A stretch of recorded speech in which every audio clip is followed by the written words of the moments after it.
broken characters after broken characters. Surely they won't do it again, right?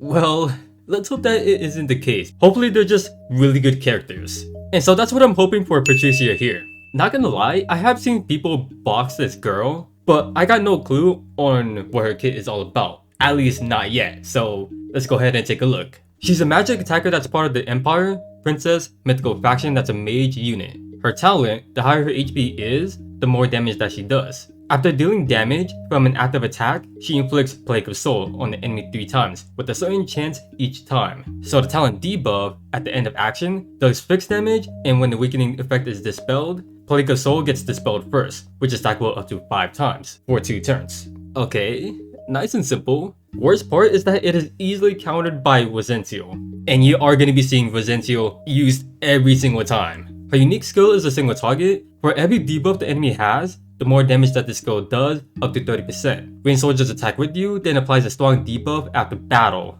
I think I'm starting to see what this character is going to become.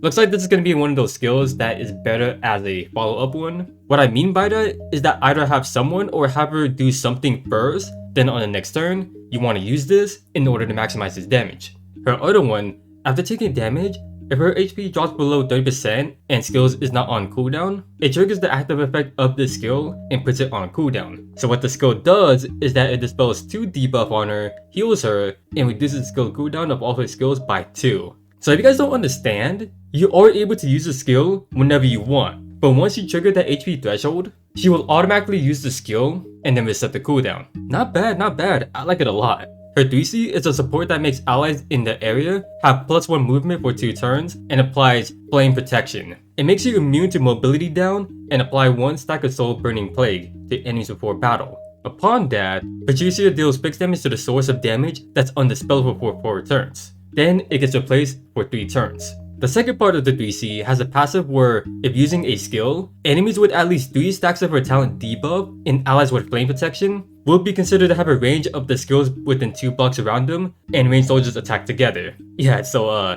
definitely this increases just her range by 2, is what I was trying to say. Yeah, the wording on that was a bit like weird, but it is a rough translation, as you guys hopefully should know. This is an AoE that attacks 4 blocks around her, that applies 2 debuff, then heals to all allies who have flame protection. What I really like is that the flame protection lasts for 4 turns, so you don't have to worry about her range dying out. Nice little pseudo healing with a pretty amazing support skill too. She's essentially like what Theon is, a debuff machine. But what she really is like this support DPS. That I feel like that she wants to set up her single target skill using her AoEs first. However, you can replace that single target skill with an AoE to have her become more of a pressured unit. Don't forget that she gets that insane range as well, so she can hit quite far. But the problem with characters like her has to mainly be due to Wilson being such a high pick priority. But also, since she is able to apply so many debuffs, she may actually be able to get rid of all 5 stacks in an instant. Not only that, her damage output is really good too, for being this like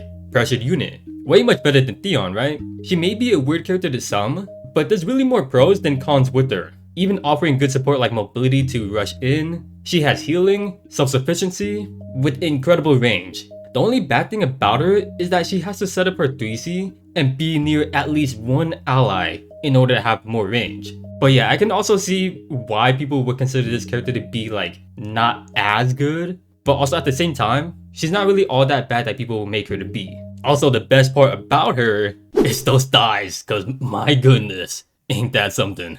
Of course, it doesn't even compete with Angelina. And I swear, if any of you guys try to fight me on this. Her bandit partner is Gunn. And is it just me, or does it seem like the art style on him have like little less quality than most characters? I think it's just his face that's like throwing me off. He's a physical attacker that's part of the strategy, meteor, healer's faction that can be demon or infantry. His talent increases his damage and heals based on damage dealt. At the start, he gets Moonwolf power that gives him +2 mobility and the revive. When he revives, he gets Vengeful Lone Wolf. He can attack additional 1 time and will not be counterattacked and suffers 100% reduction in reflect damage. Oh my goodness. He cannot be healed by other allies, and if above 80% HP, he loses the effect then gets Moonwolf power. Each time Vengeful Lone Wolf is removed, his self-healing effect gets reduced that stacks. And none of the above effects are immunized and be dispelled. Okay, so like, is this another situation like with Jintoki? Really now? Okay, so like, before I say anything, I want to see the rest of this kit first. This unique skill teleports to any 4 blocks around the enemy in a straight line to attack, and there's no enemies within 1 block, then it stuns before battle. Oh lord. Oh my goodness, I just took a look at his other one, and it gives him Terrain Master. But that's only for his first transformation. The second transformation lets him ignore class restrictions. This dude even has a third unique skill. It teleports him within 3 blocks to do AoE damage to 2 blocks around him. That disables armor for 2 turns, or a defense drop in regular content. It restores 20% of his HP up to 60% for every enemy it hits. Already, we're seeing another character with good reach potential. A physical attacker too, no less. His 3C has a passive where if he does a normal attack, it reduces all skills cooldown by 1. It's a single target that dispels 5 buffs before battle on an enemy. After battle, does fixed damage equal to 25% of the lost HP, and gets a command. All enemies with a radius of 2 blocks, the lower the unit's health, the higher the damage based on movement up to 3, and cannot be defended when this movement damage is effective for 2 turns. So they really did it again. They're trying to make another Jintoki, to like an extent. So yeah, never mind the self-healing and damage increase. Can I talk about his reach? Plus 2 mobility, Terrain Master, and 2 skills that just teleports him, with good range too. He even has a revive, so you can't be really reckless with him to get his other form, which is even more wild. Attacks twice and cannot be counter-attacked. It doesn't have any specifics like it's only for like normal attack, so imagine attacking twice with this 3C. You're most likely dead at that point. But since this guy can hit really hard, he's most likely gonna heal a lot of HP, therefore losing that transformation. Lastly, I do want to talk about his 3C command. Sounds kinda nice, but like somewhere in PvP, it's gonna be quite tough to utilize it, since you will need someone to help him lower the enemy's HP, no less actually having to use the skill first. So yeah, Gunn is gonna be such an explosive character. Though I do feel like that Jintoki is a little bit more better, since he does give himself more kit to use. And it's gonna be really tough to stay in that second form. So yeah, he's a little bit more watered down. 2 new soldiers got released. One of them is a mage that does magic. The attack is increased and deducts 10% of the life before entering battle, and deals 100... Ooh, I'm sorry guys. Let me read that again. Deals 150% fixed damage to the enemy. This can't be right. Okay, so I decided to look a little bit more into it, and it's just fixed damage towards the enemy's soldier. Thankfully. But still though, that number is insanely high. So it's pretty much gonna be wiping out their soldiers entirely, unless you have like fixed damage immunity. Second is an assassin. Crit is increased by 30%. If no damage is dealt, there's a chance to get 2 soldiers with the chance of gaining them, which can exceed the max number of soldiers of 2 until the next after attack before battle. Okay, so I'm guessing, you know how you lose your soldiers? I'm not sure how many soldiers that you are able to see. I think it's like 10. So I think this basically heals your soldiers enough to the point where you can get a certain number of them back. Really weird why they made a soldier like this, especially since I feel like assassins are typically more supposed to be focused on being incredibly offensive, because normally you're not trying to survive. You want to be able to actually kill someone when it comes to assassin characters. With the exclusives, we got a helmet for Grenshiel. Ooh, okay, let's take a look. Offers 10% HP. When fighting an enemy that does not move more than you, the enemy will not attack before you. Before using a skill attack to enter battle, if the enemy has a movement reduction effect, the cooldown of the skill is reduced by 4. What in the world? Cooldown? This thing has a cooldown of 2 turns. Yeah, so of course it's gonna be broken. Grenshiel does have an easy time doing that since she can forcibly reduce mobility from her at-the-gun skill. No less than that insane cooldown. And I'm talking about both of the effects. That's basically a full refresh. And it's frequent too.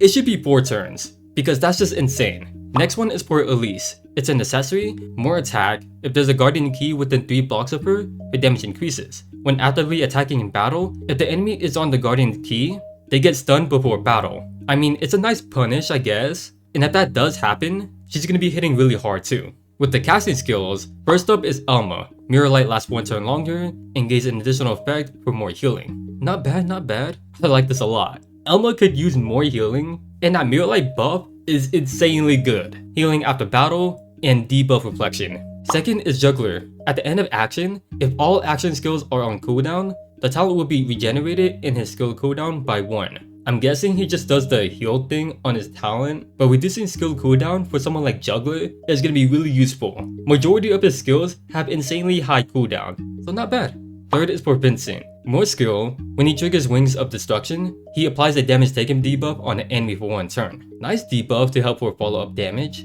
Last is for Sonia. She gets all her stats increased by 5%. She gets 1 stack of her talent at the start, and a 3C debuff lasts an extra turn.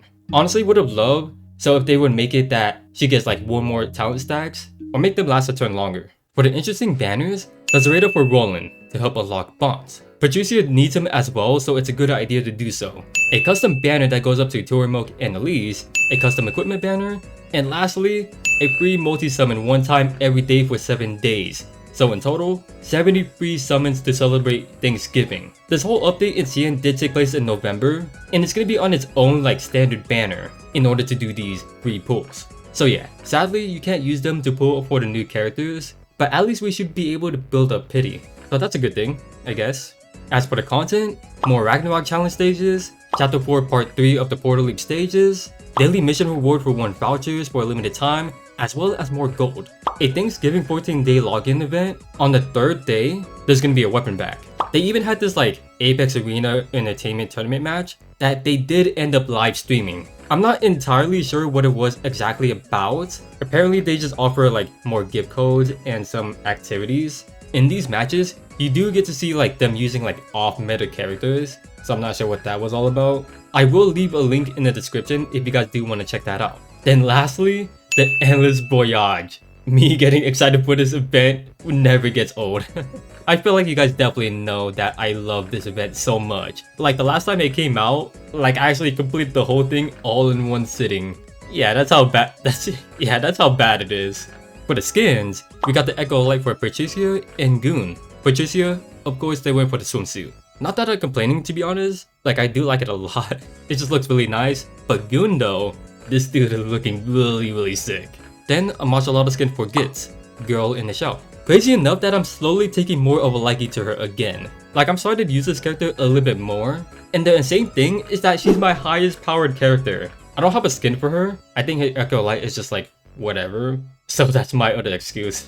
And that's all I really found besides like a bunch of rerun skins. As tempting as it is to pull for the new characters, it is going to be easy to skip them. Although good, they aren't like broken or anything, they're just like really good characters. Why I'm saying it is easy to skip them is because we do got the Guyver collab coming next month. Then after that collab is the 5.5 anniversary featuring Icemelda. And her banner will be tough like the usual limited time characters. So yeah, this time around, an easy month to save. I will be pulling for both characters to try to get videos on them. If I have to be like specific, I'm a lot more excited for Patricia. Definitely not because I'm crazy about her like design and her Echo Light. Nah.